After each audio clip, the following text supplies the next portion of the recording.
Welcome back. Today's video is going to be on the Deepeeka Sword of St. Maurice. This one has been sharpened. This is a beast of a blade. We've got a really cool handle on it. Take a look at some specs on this one, up close looks, and of course some cut testing. Let's get to it. Overall length on this blade is going to be a 41-inch overall length, all the way from the end of the peen pommel to the end of the broad tip. 35-inch long blade. This one has been sharpened. Majority, if not all, I can't say all, but majority of Deepeeka items come unsharpened to us, especially them coming in from overseas. So this one has been sharpening by our sharpening guys. So make sure you thank them in the comments below for their service so we can get cut testing to you. Looking at 3 pounds, 5 ounces for this gigantic sword. This is obviously been known to be a very large sword, perhaps for on horseback, also perhaps for sword and shield. That's really still, some people have different differing opinions on that. But we have a wire wrapped grip. So wire wrapped grip. We've got a really killer crossguard here. I really like the crossguard a lot. I like the size of it. I like the shape of it. I think it's aesthetically pleasing. We have more of a Brazil nut pommel because it looks like a Brazil nut.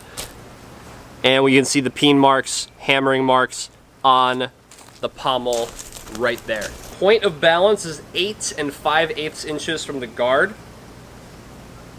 When you're moving with this one, so when you're doing any type of primarily large cuts or very direct thrust with this one for how much range it has on it, the blade's 35 inches, it feels generally like a Viking sword. From the length of the actual grip itself to the weight of it and how far back the point of balance is pulled, feels very much like a Viking sword generally. Speaking of the actual length of the handle, it's 4 1/8 inch. We have a wire wrapped grip. And on this side of it, actually on both sides of it, there is a single pin right there. There's a single pin that is keeping this other more intricate wire work in place as well. I don't see this really coming apart as long as you're doing soft targets like tatami for cut testing, or if you're just displaying it or carrying it for reenactment. I don't see that coming apart very easily. Let's take a look at this one in the scabbard. Deepeeka's up their game over the years with scabbards. This is a wood cord leather wrap scabbard that has been stained more of like a light orange.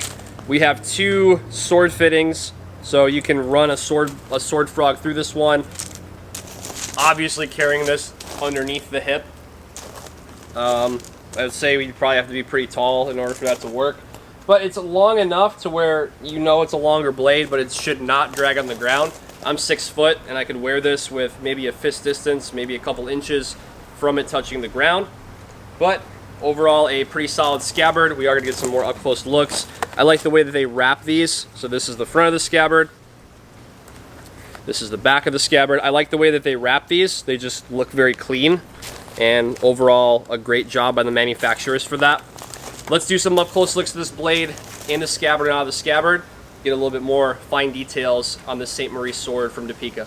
Let's get in here on the crossguard, the handle in general. There's a single tiny pin right in the center holding the more intricate wire wrapped handle. Take a look at the hammer marks on the peen. This is just a really cool looking sword. At the back of it, there's also another pin at the bottom. I'm trying to get way up in there. Stitching on the back of the scabbard.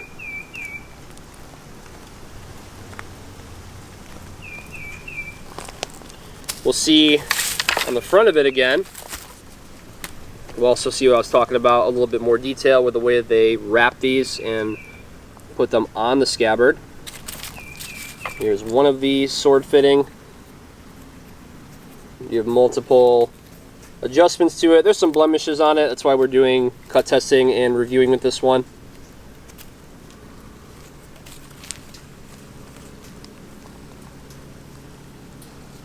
And then 3 holes on the longer sword attachment for the belts. All right, another quick look at the handle and the crossguard.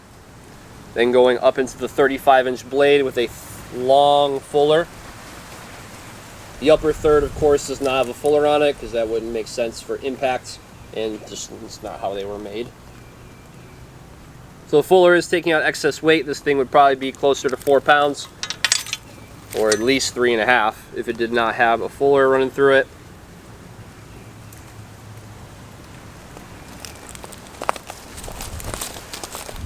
Blade steel on this one is 1060/1065 high carbon steel. Want to preface something before we go into cutting with this one.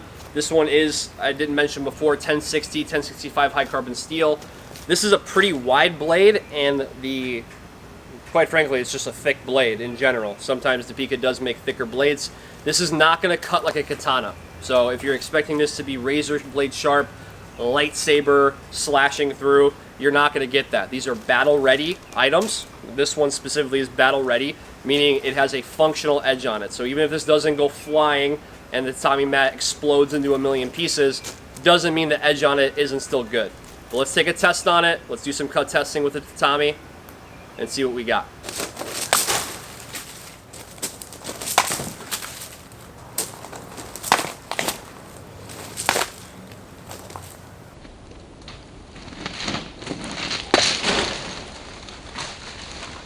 So there you have it for the Deepeeka Sword of St. Maurice.